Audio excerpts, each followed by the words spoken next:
Hi guys, how's it going? Went through a little experiment today because I'm looking at building a folding knife, a liner lock, so not slip joint like a Swiss, but either way, I've just been looking at folding knives and their assembly. That's one of the reasons why I bought this lockback from Knife Kits. Just trying to open it one hand, so I open it one hand, so technically that's illegal. Righto. Or technically it's an illegal import, but yeah, you saw it wasn't easy for me. But either way, that's, yeah, just looking at how folding knives are assembled and how they work to get a bit of an idea on how to tackle this liner lock. Now, I decided that I was going to pull apart my Chinese Swiss. Well, it's not a Swiss, it's just a Chinese multi-tool. Okay, certainly not a Victorinox. You can see here, the scales were held on by glue. These are the tweezers. It came with two tweezers. The little acrylic or brass nicks have come off the end, and especially that's kind of pathetic. I mean, when you look at something like this, my Joseph Rogers knife, which is older than me.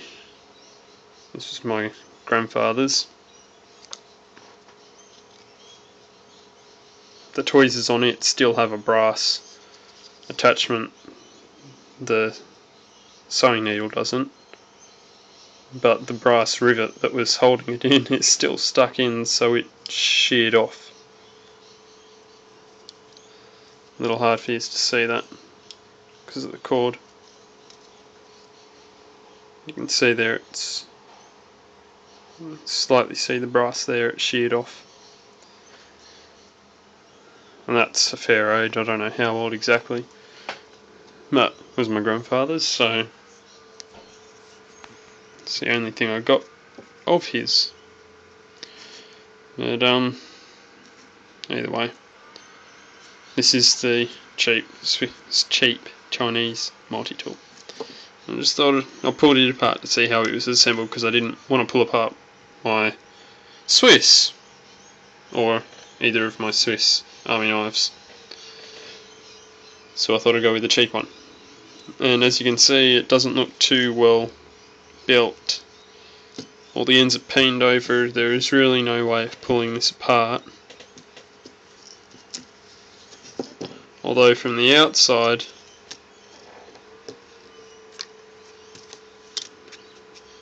it looks like an alright finish, you know.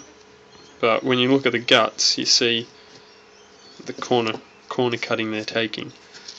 Especially when you look at this.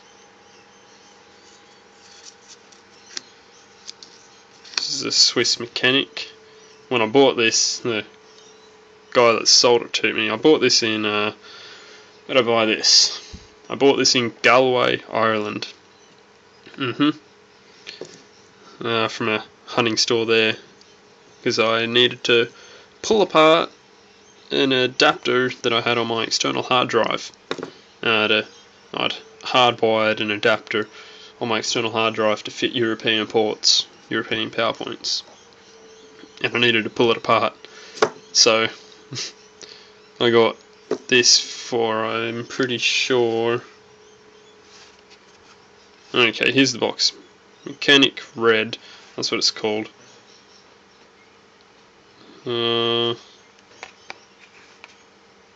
There we go.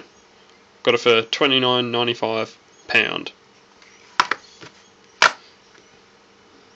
So, yeah, you can see that.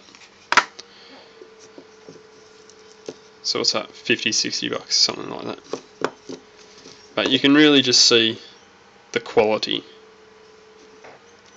And one thing I found really neat was in here they've got Victorinox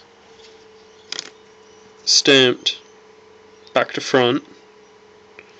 Here, if it focuses, they've got 2, then they've got a 9, or potentially could be a 6, and then squeezed in just there, you can't see, they've got 92. So I'd be interested in knowing what those numbers meant. I've also got 003 or 003 on the other scale. I'd be interested in knowing what they mean.